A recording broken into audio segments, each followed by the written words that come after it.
Welcome back, folks. Just before we begin, it's a fun idea if you comment with your location. Thanks a bunch. Please like and subscribe. Let's get cozy and start the session. My life had always been about control. As a lawyer, that's what I thrived on. The precision of arguments, the careful balance of facts and persuasion. At home, my life wasn't so different. I'd built a family that, from the outside, appeared steady, secure, predictable. My wife Jessica and I had been married for 15 years, and our son Sam was entering his final year of high school. Everything was as it should be, or so I thought. Jessica and I had fallen into a routine long ago. She was a real estate agent, busy with the clients and showings, but she always made time for family. Or at least, that's what I believed. I'd never been the romantic type, but I respected her. I valued the life we'd built together, the order of it all.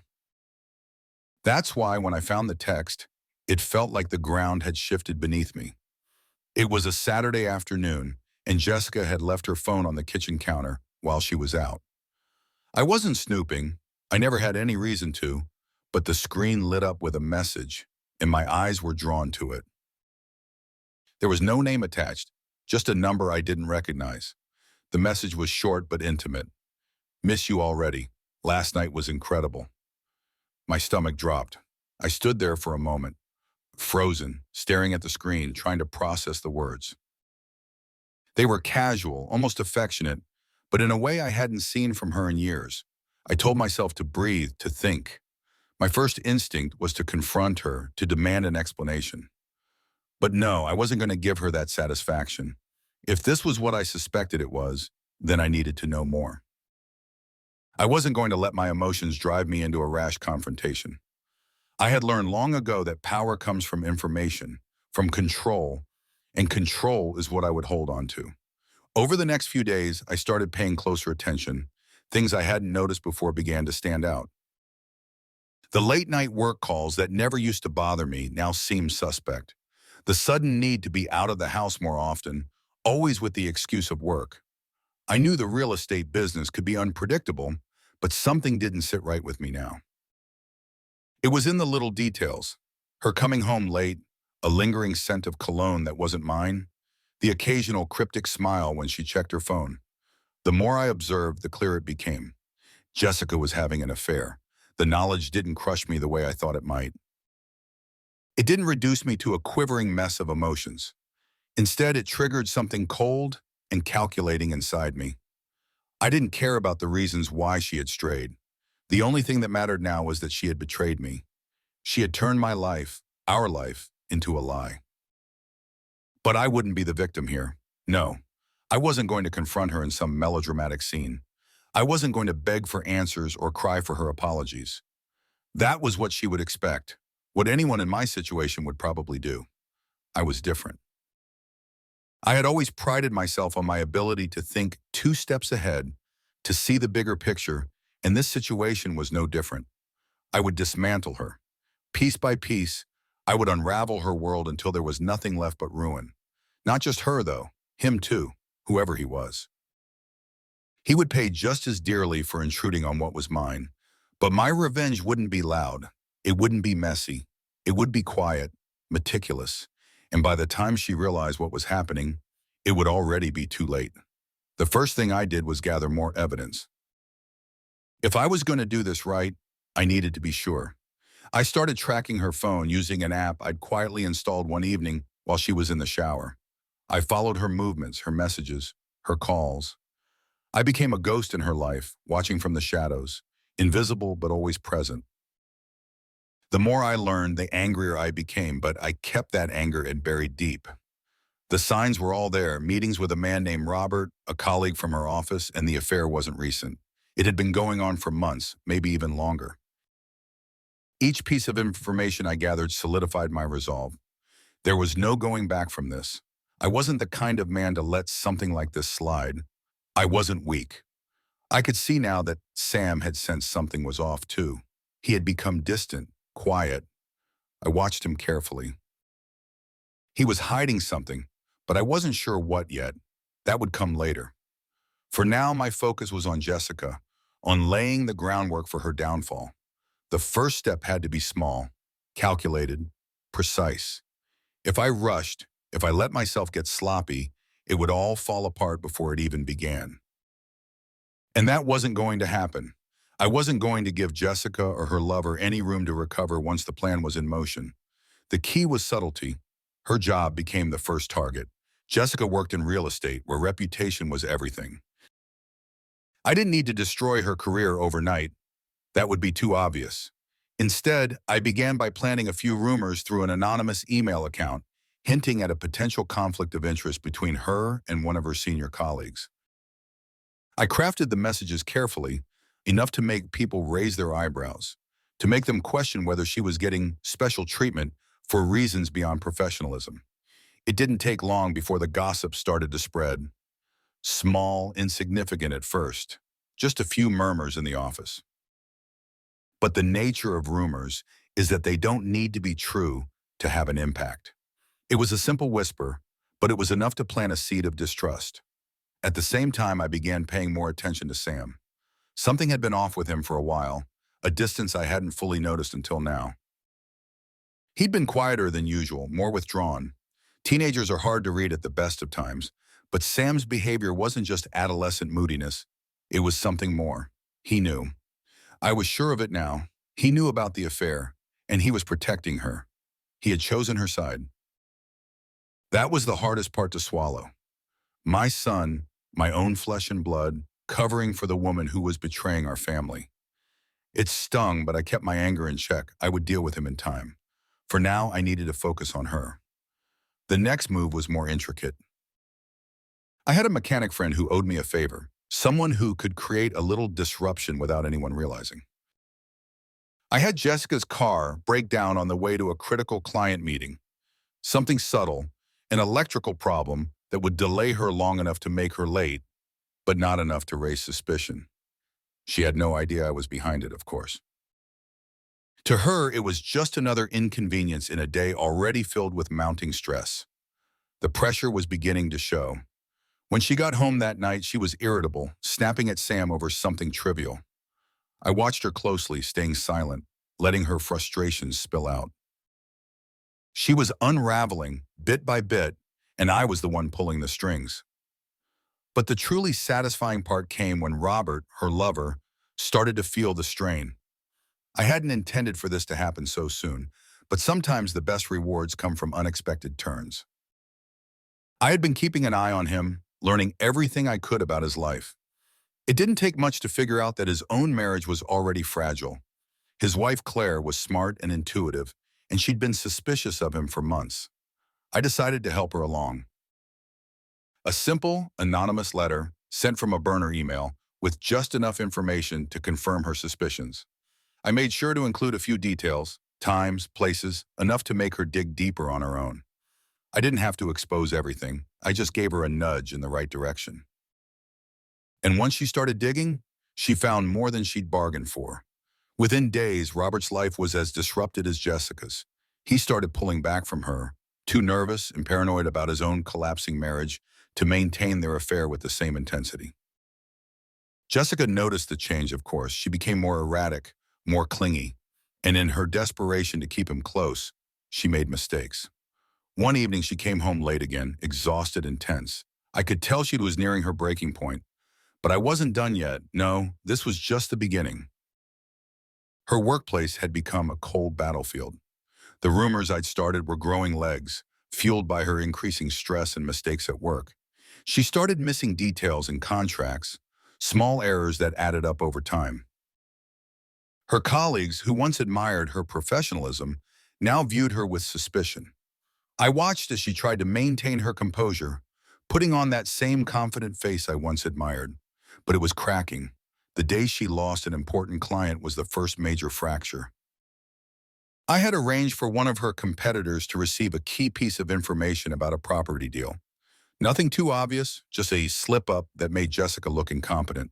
It was enough to make the client reconsider, and in the cutthroat world of real estate, that was all it took. Jessica came home that night, defeated but still clueless. She had no idea I was behind the mounting pressure. To her, it was all bad luck, a series of unfortunate events. That's how I wanted it to be. No confrontation, no messy arguments. I wanted her to feel like the world was slowly crumbling around her without ever knowing why. Then came the unintended consequence. Something I hadn't planned but that added to the chaos in ways I hadn't anticipated. Robert's wife, Claire, wasn't content with just confronting him. She wanted more. She started digging into Jessica's life, piecing together the affair, and reached out to a few of Jessica's colleagues under the guise of casual conversation. What I hadn't counted on was Claire's ability to network, to connect the dots faster than I'd expected. Soon, whispers about Jessica's affair began circulating in her workplace, compounding the professional strain she was already under. This was when I started to relish the chaos. Watching from a distance, I could see how my small acts were spiraling into something bigger, something far beyond my initial intentions. Jessica, oblivious to my involvement, started fighting fires on all fronts: her job, her personal life, and now her affair, which had become too dangerous to continue. I could see the toll it was taking on her. She wasn't sleeping well. Her usual confident demeanor was slipping. Even Sam was starting to notice the tension, though I suspected he was still in the dark about the full extent of the situation. What surprised me most was how easily Robert began to distance himself. His own life was falling apart, and he couldn't afford to keep his affair with Jessica going.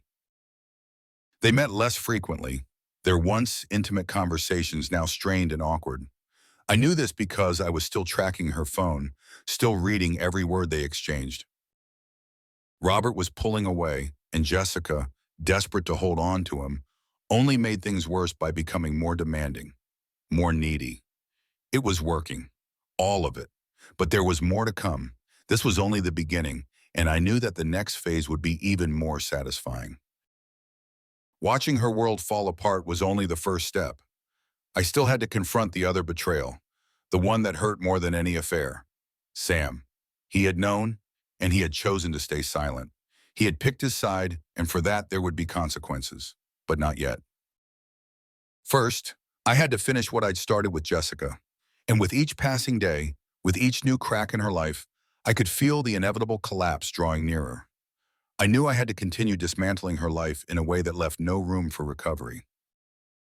The cracks I had created were widening, but they weren't enough.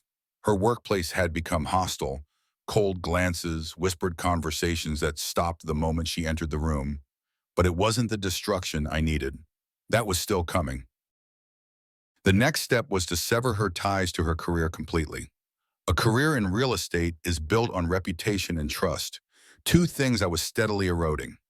I planted evidence of financial misconduct, a few falsified expense reports, just enough to raise suspicion, but not enough to be traced back to me. It had to be subtle, just like everything else. I wanted her to look over her shoulder, question her own decisions, and watch as everything she had built started to collapse around her. I could see the tension building at home. Jessica had become more erratic, more paranoid. She snapped at Sam frequently, something she had never done before.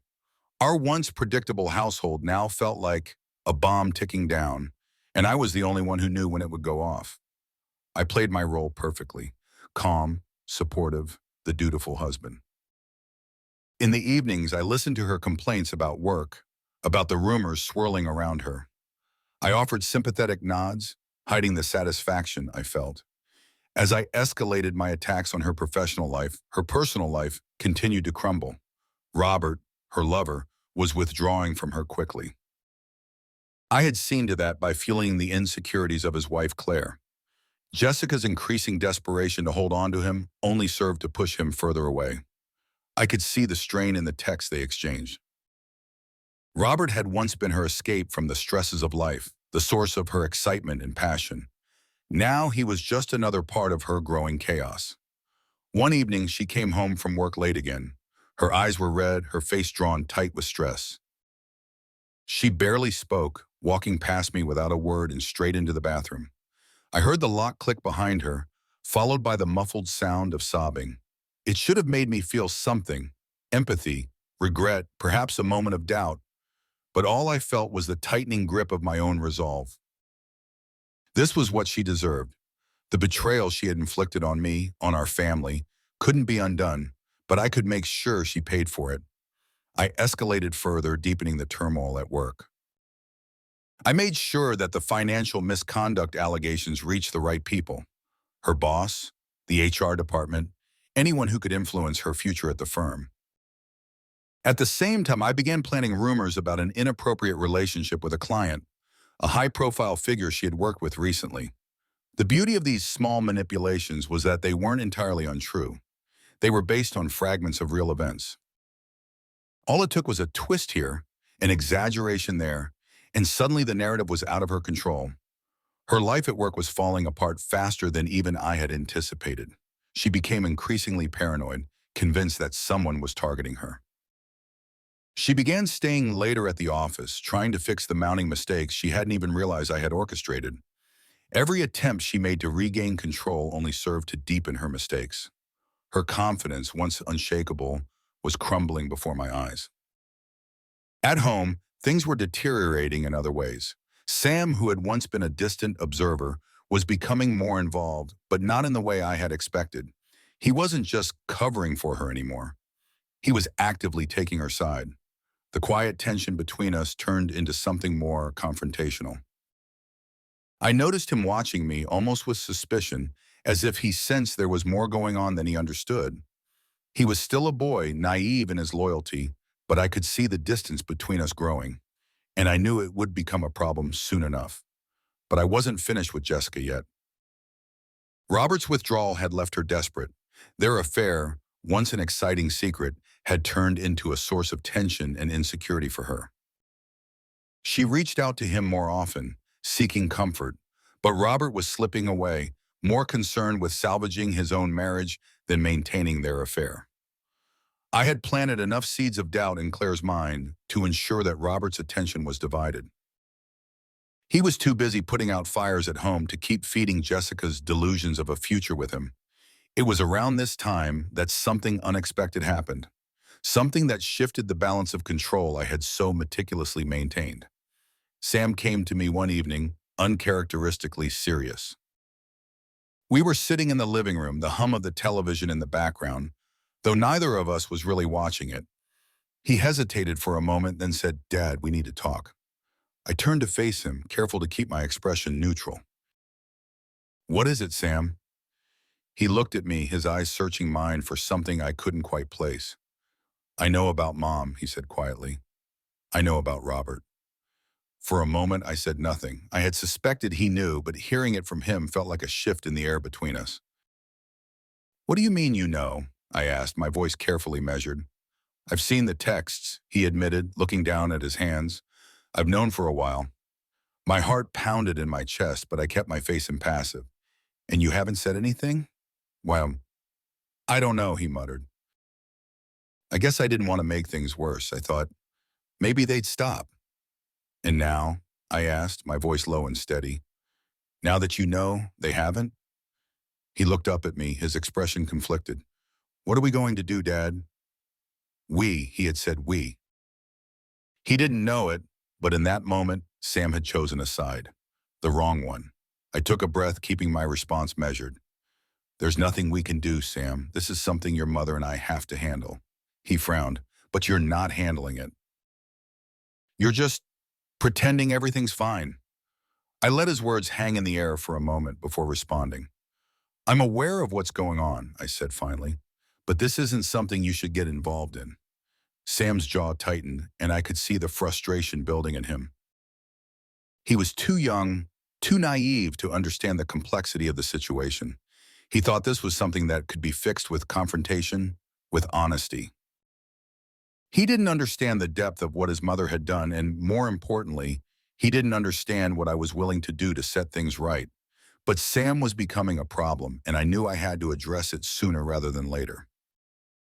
His loyalty to Jessica was deepening, and if I didn't act carefully, he could ruin everything I had set in motion. As Jessica's world continued to spiral, I took the next step in my plan. I had been preparing for this moment for weeks, waiting for the right time to strike. Jessica's financial misconduct had already damaged her reputation at work, but I needed something bigger, something that would ensure she couldn't recover. I planted false evidence linking her to a client's confidential deal, making it appear as though she had shared privileged information in exchange for personal gain. It was a bold move, but I knew it would pay off. When the accusations surfaced, Jessica was blindsided. She tried to defend herself, but the evidence was too damning. Her boss, already suspicious from the previous rumors I had spread, had no choice but to suspend her pending an investigation. It was the final nail in her professional coffin, and I watched with satisfaction as the weight of it crushed her. At home, the strain became unbearable. Jessica stopped pretending everything was fine. She was irritable, snapping at both Sam and me, her paranoia intensifying. She accused me of not supporting her, of being distant, but I knew that was just her guilt talking. She still didn't know the full extent of my involvement, but she sensed something was wrong. And then, just as I had planned, Robert finally cut ties with her. The affair that had once consumed her was now a source of pain and rejection. Robert, desperate to save his own marriage, severed all contact with Jessica, leaving her devastated. I watched her try to pick up the pieces, but there was nothing left to salvage. She had lost her job, her lover, and soon she would lose even more. But there was still one final piece to fall into place: Sam. As the days passed, his loyalty to Jessica became more obvious. He avoided me, spending more time with her, trying to comfort her in ways I never could. He didn't understand that by siding with her, he was sealing his own fate. I couldn't allow him to undermine everything I had built. He had become another threat, one I had to deal with. I knew I would have to confront him soon, but not yet. There was still more to unravel in Jessica's life, and I needed to make sure the final blow landed when she was at her weakest. Everything was falling into place, just as I had planned. Jessica's life was in ruins, and Sam, whether he realized it or not, was next. The spiral of consequences I had set into motion was unstoppable now, and as much as it pained me to admit it, there was no turning back. I had come too far to stop now. As the weeks went on, my plan continued to unfold, and with each step, I felt both satisfaction and the strange weight of control slipping from my grasp. Jessica was unraveling. She was no longer the woman I had once admired, confident, composed, and graceful. Now she was a shadow of herself, suspicious of everyone, constantly on edge. And I was responsible for every thread of her life coming undone. Her professional downfall was almost complete. The financial misconduct rumors had taken root, and the accusation of leaking confidential information had driven the final wedge between her and her employer. She was suspended indefinitely, pending further investigation, and I knew it was only a matter of time before she was officially fired. The panic in her eyes when she came home after the suspension was everything I had anticipated. I watched her try to explain it to Sam, her voice cracking under the pressure. She didn't have any answers because she didn't understand how it had all fallen apart so quickly. I stayed silent, offering only passive reassurances. Jessica's best friend, Chloe, had been her last real support. For years, they had been inseparable. Chloe was the one person Jessica confided in about everything, or so she thought. But I had made sure to plant the seeds of distrust between them. I used a similar approach with Chloe that I had with Robert's wife. Anonymous messages, vague enough to stir doubt. I suggested that Jessica had been spreading rumors about Chloe at work, undermining her reputation in the office. Chloe didn't believe it at first, but as the pressure at work mounted for both of them, Chloe's paranoia started to build. One afternoon, I overheard them arguing on the phone. Chloe accused Jessica of betrayal, of being the reason she had lost a major client. Jessica was caught off guard, blindsided by the accusations, and I could hear her frantic attempts to explain. But it didn't matter. Chloe hung up on her, severing one of the last meaningful connections in Jessica's life. It wasn't just her job or her friendships that were crumbling. Her relationship with Robert was hanging by a thread. I had ensured that Robert's marriage was in full crisis mode, and he could no longer afford to be Jessica's escape. The texts between them became less frequent, and when they did come, they were terse, lacking the affection and thrill that once defined their affair. She was becoming too much of a liability for him. The final blow came one evening when Robert ended things for good. I watched from the kitchen as Jessica sat on the couch, her phone in hand, her face pale as she read his message. Whatever was left of her emotional stability shattered at that moment. She stared blankly at the screen for what seemed like an eternity, and then, without warning, threw her phone across the room, shattering it against the wall. The pieces scattered across the floor, much like the remnants of her life. I could hear her sobbing in the other room, but I felt nothing. Not pity, not guilt, only the satisfaction of knowing that I had reduced her to this. However, as Jessica's world spiraled further out of control, something else began to worry me. Sam's behavior had grown increasingly erratic. He wasn't just avoiding me, he was actively defying me. Small things at first, refusing to engage in conversation, staying out later than usual, ignoring my attempts to talk about what was happening with Jessica.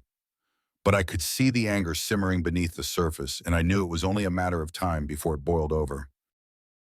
One night I confronted him. "You've been acting different lately," I said, keeping my voice calm as we sat in the living room. "What's going on?"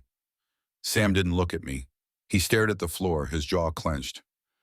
"Everything's falling apart, Dad," he muttered. "You're pretending like nothing's happening, but it is. It's all happening." "I know what's going on," I replied evenly, "but this is something between your mother and me. You don't need to get involved." He looked up then, his eyes hard, filled with anger I hadn't seen in him before. "You don't get it, do you? You're just sitting back, watching everything fall apart. You're not doing anything to help her." I felt my pulse quicken, but I kept my voice steady. "Sam, your mother's decisions are her own. You're too young to understand the full picture here."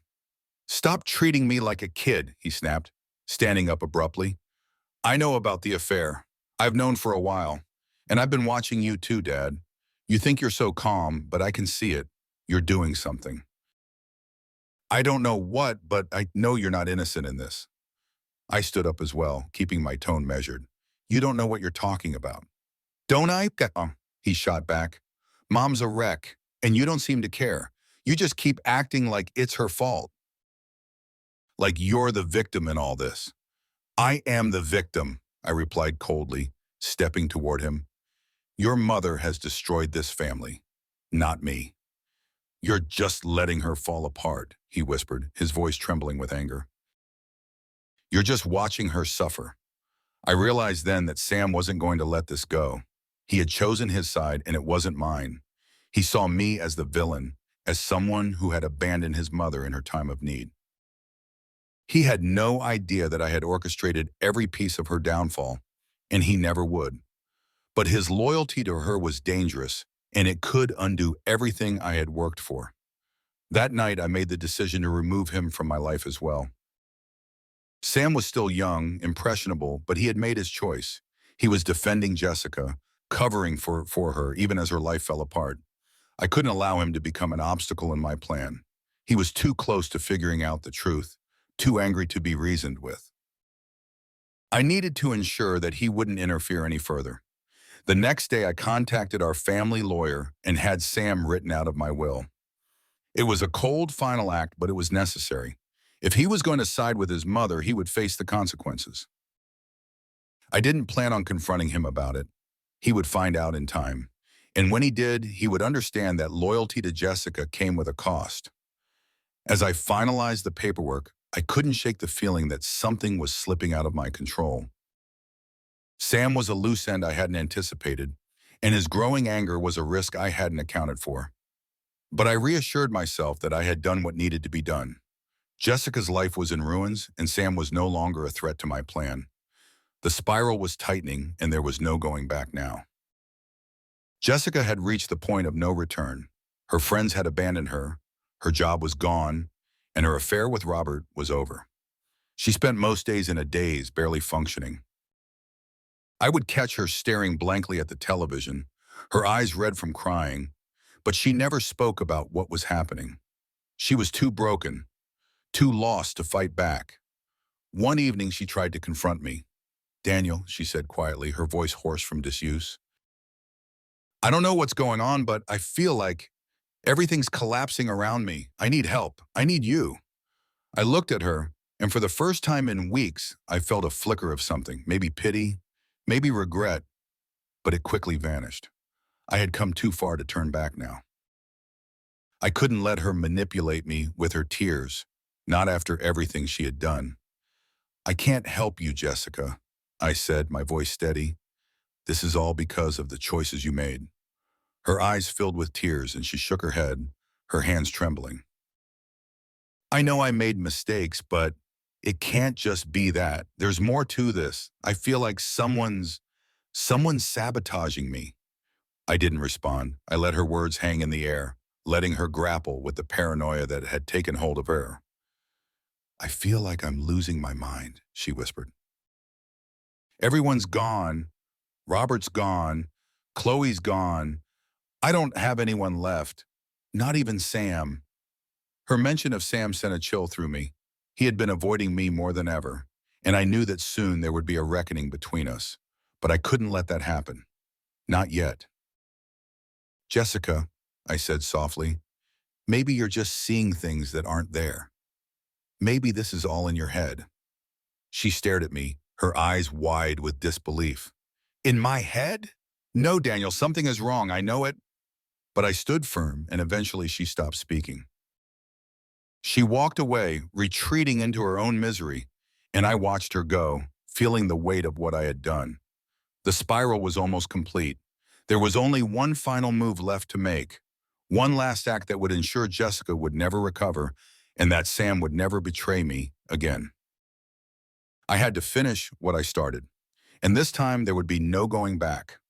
The final step had to be flawless. After weeks of watching Jessica's life crumble in slow motion, it was time to deliver the final blow. She was already teetering on the edge, emotionally wrecked, professionally ruined, and socially isolated. Her desperation was palpable, but she had no idea just how far she'd fall. I'd been patient, meticulous, but now the time had come for her public humiliation.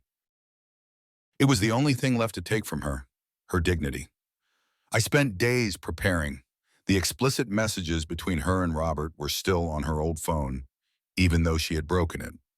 I'd retrieved it from the wreckage, knowing that the data could be extracted.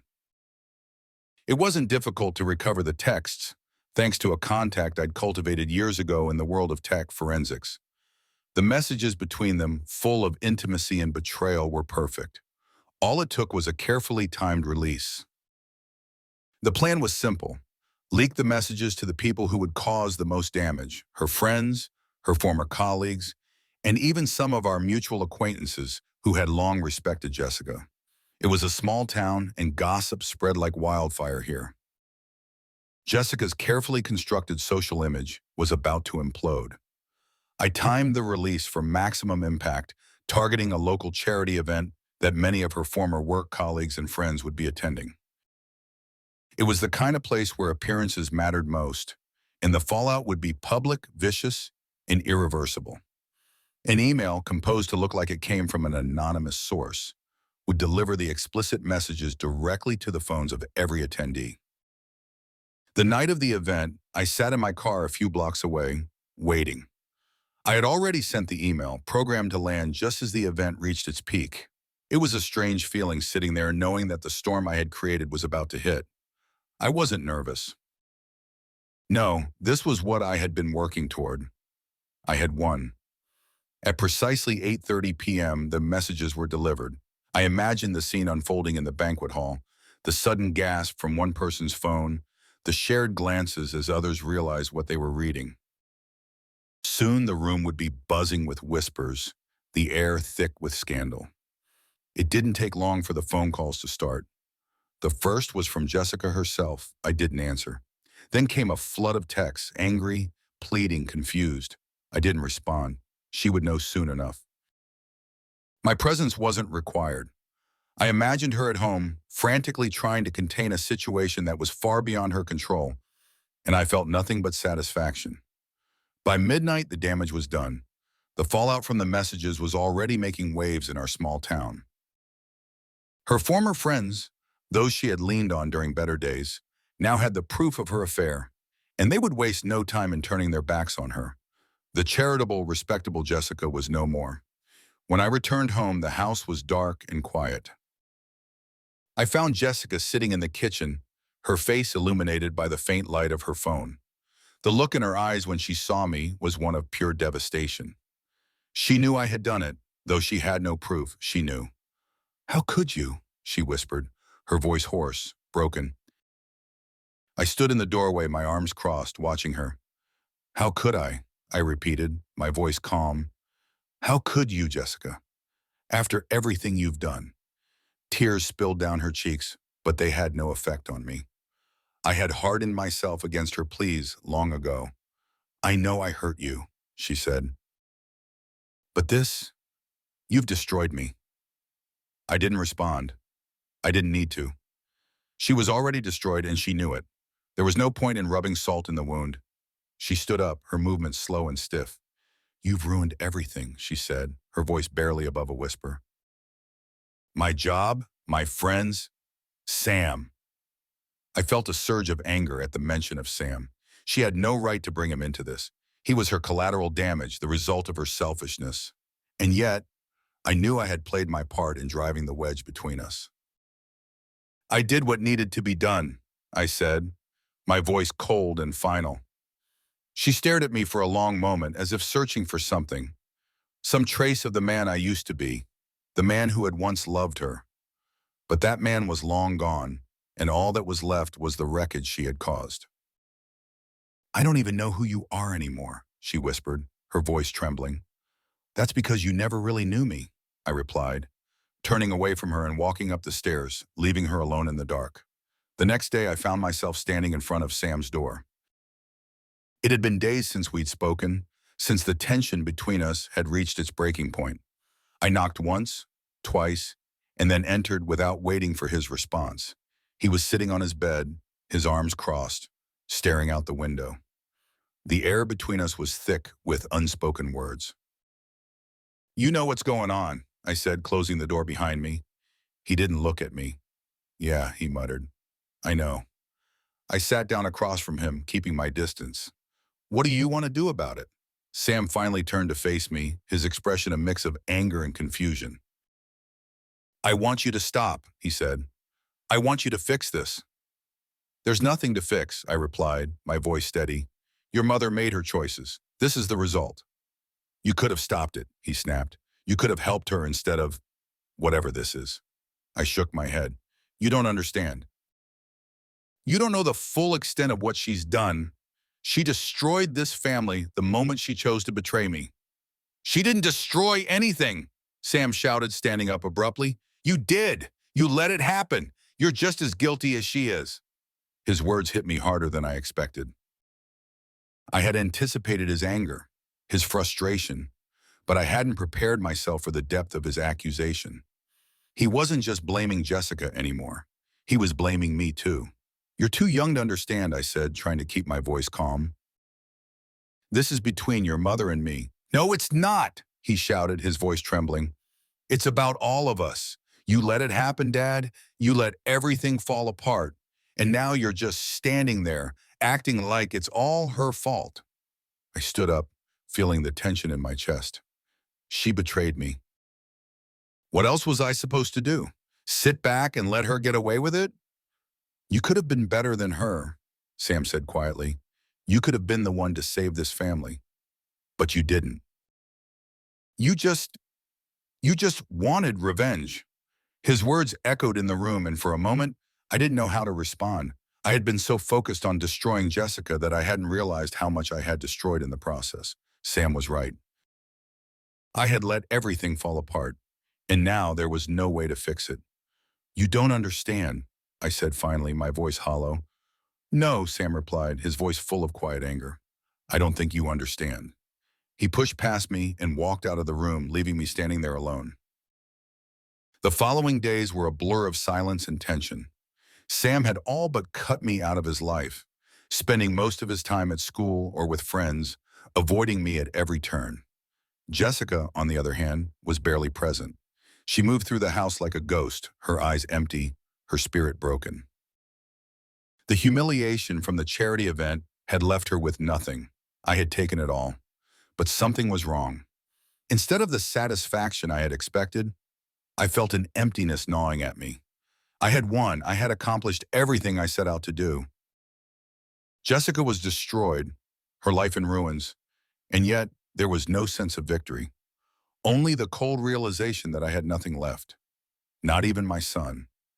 It was on a cold, gray morning that Sam finally confronted me. "I'm leaving," and he said, standing in the doorway of my office. I looked up from my desk, surprised by the suddenness of his announcement. "Leaving? Where?" "I'm moving out," he said flatly. "I can't stay here anymore." I felt a knot form in my stomach. "Sam, you don't have to do this." "Yes, I do," he replied, his voice calm but resolute. "I can't be a part of this anymore. I can't watch you and Mom destroy each other." "We're not destroying each other," I said, my voice rising in desperation. "She did this, not me." Sam shook his head, a look of pity in his eyes. "You both did it, Dad. And now I'm done." Before I could respond, he turned and walked out of the house, leaving me alone. The days that followed were quiet, too quiet. Jessica spent most of her time in her room, barely speaking to me. Sam was gone, and the silence he left behind was deafening.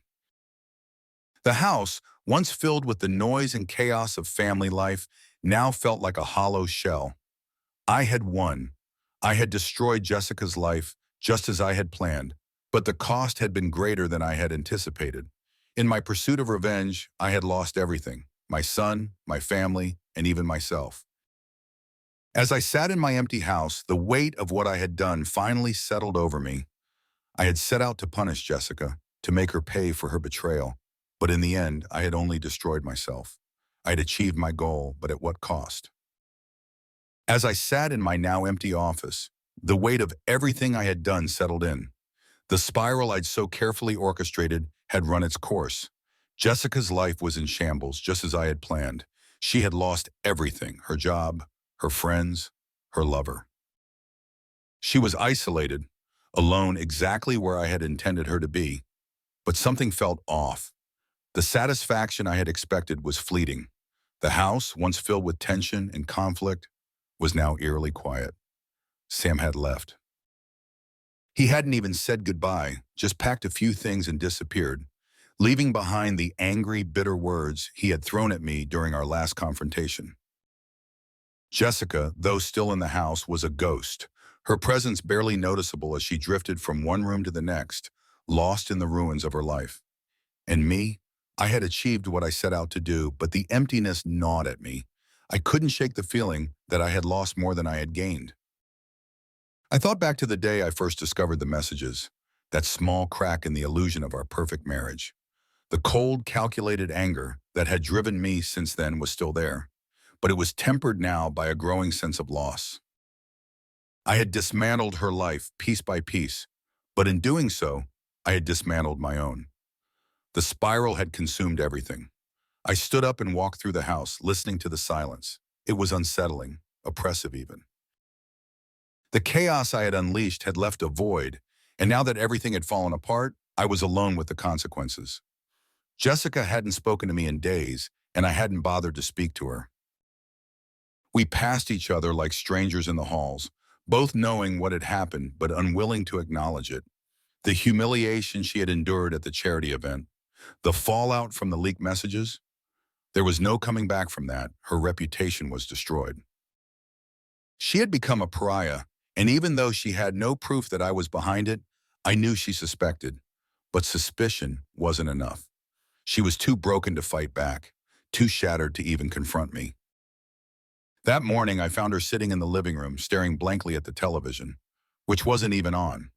She looked fragile, worn down by everything that had happened. For a moment, I felt a flicker of something. Regret, maybe, but I quickly pushed it aside. I had done what needed to be done. "Are you going to leave?" I asked, my voice breaking the heavy silence. Jessica didn't respond at first. She sat there unmoving, her eyes fixed on the dark screen in front of her. Then slowly she turned to look at me. Her face was gaunt, her eyes hollow. "I have nowhere to go," she said quietly, her voice devoid of emotion. I nodded, not knowing what else to say. There was a time when I would have cared, when her pain would have stirred something in me. But that time had passed. I had hardened myself against her, built a wall of cold resolve that had protected me through all of this. But now, as I stood there watching her, I couldn't help but feel that I had lost something in the process. "You could stay," I said, though the words felt empty as I spoke them. I didn't want her here anymore, but the thought of her leaving felt strangely final. She shook her head, a small defeated motion. "What's the point?" I didn't have an answer for her. I wasn't sure there was one. We were both living in the aftermath of the storm I had created, and there was no fixing it. The damage was done, and now we were just waiting for the inevitable end. I left her sitting there and retreated back to my office. I had nothing to do, nowhere to go. The revenge I had so carefully plotted had consumed my every waking moment for months. But now that it was over, I was left with the unsettling question of what came next. I had achieved my goal, but at what cost? The phone on my desk buzzed, breaking the quiet. I picked it up and saw a text from Robert's wife, Claire. She had been in touch with me sporadically since the messages had been leaked, though our communication was more transactional than anything else. She had finally kicked Robert out, and their divorce was well underway. "Robert's blaming you," the message read. "Says you set him up. Says he knows you're behind it." I stared at the screen, feeling a wave of irritation. Robert had always been weak, grasping for excuses when things went wrong. He couldn't accept that he had brought this on himself. I hadn't forced him into the affair. I hadn't made him betray his own wife. All I had done was expose the truth. The rest was on him. I typed a quick reply. "He has no proof." Her response came almost immediately. "Maybe not. But he's not going to let this go." I sighed and put the phone down, the familiar weight of control slipping from my grasp. Robert was a loose end I hadn't fully considered. I had assumed his marriage would implode after the messages were leaked, and it had. But I hadn't anticipated that he would come after me. It was a risk, but one I would have to manage. That evening, as I sat in the empty kitchen, the silence pressed in on me again. The house felt suffocating, too large and too empty without Sam's presence. I thought about him, about the anger in his voice when he had confronted me. He was gone now, out of my life, and I wasn't sure if he would ever come back. I had written him out of my will, severed that last tie, but the finality of it weighed on me in a way I hadn't expected. He had been the last piece of my family, and now he was gone too. Jessica's footsteps broke the stillness. She entered the kitchen, her movements slow and uncertain. She sat down across from me, her eyes downcast. "I'm leaving tomorrow," she said quietly, not meeting my gaze. I didn't respond immediately. I had known this moment was coming, but now that it was here, I wasn't sure how to feel. Part of me wanted her gone, wanted to close the chapter on this painful, destructive part of my life. But another part of me, the part that had once loved her, the part that had built a life with her, felt an unexpected pang of loss. "Where will you go?" I asked, though the question felt empty. "I don't know," she admitted. "Anywhere but here." I nodded, accepting her answer. There was nothing left to say. The next morning, I watched from the window as she packed her car and drove away. She didn't look back, and neither did I. The house felt even emptier now, the silence more oppressive than ever. I spent the rest of the day wandering through the empty rooms, feeling the weight of my choices pressing down on me. The revenge I had so carefully crafted had taken everything from me. My family, my son, my wife. I had destroyed Jessica, just as I had intended, but I hadn't anticipated the collateral damage. I hadn't realized that in my pursuit of revenge, I would lose everything that had once mattered to me. The phone buzzed again. Another message from Claire. "Robert's coming for you," it read.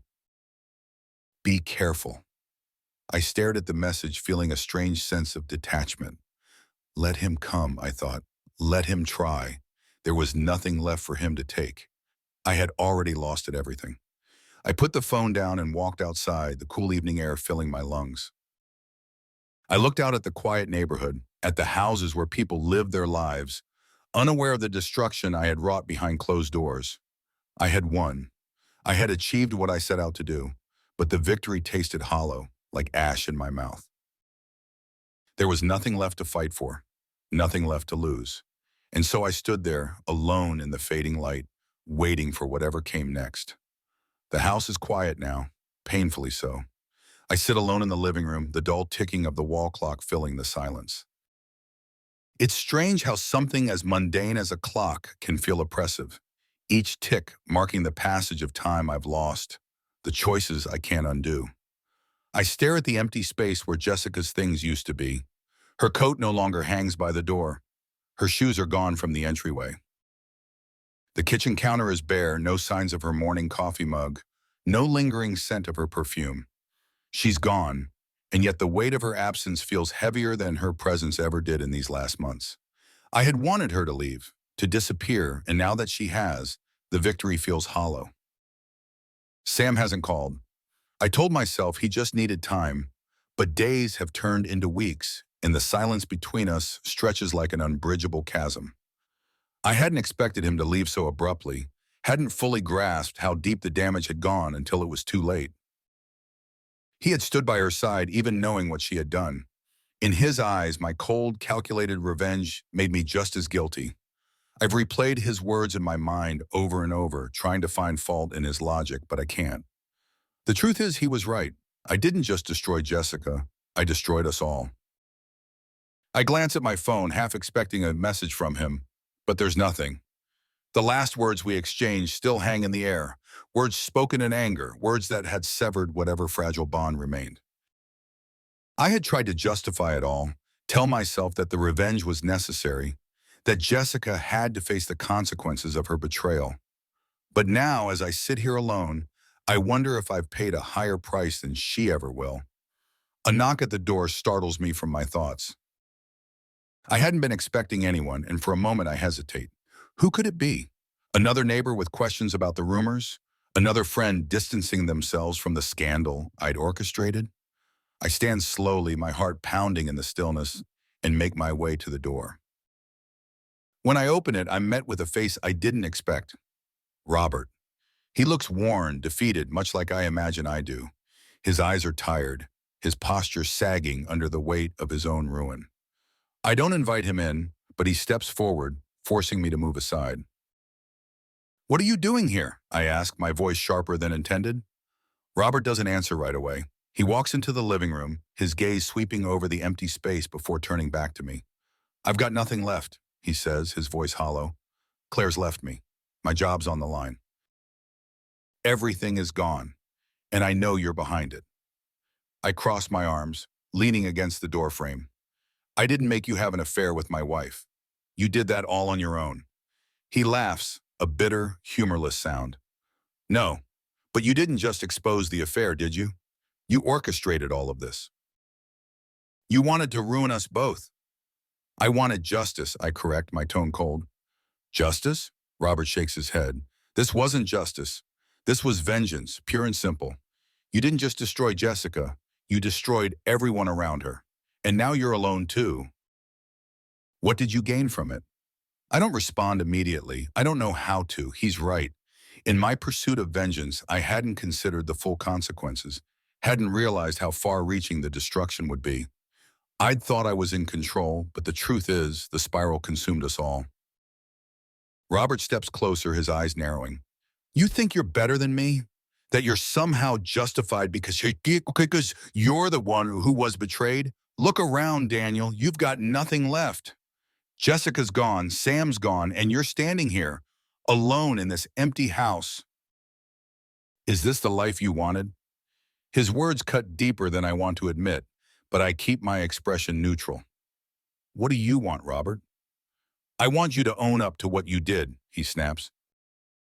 "I want you to admit that you ruined my life just to get back at Jessica."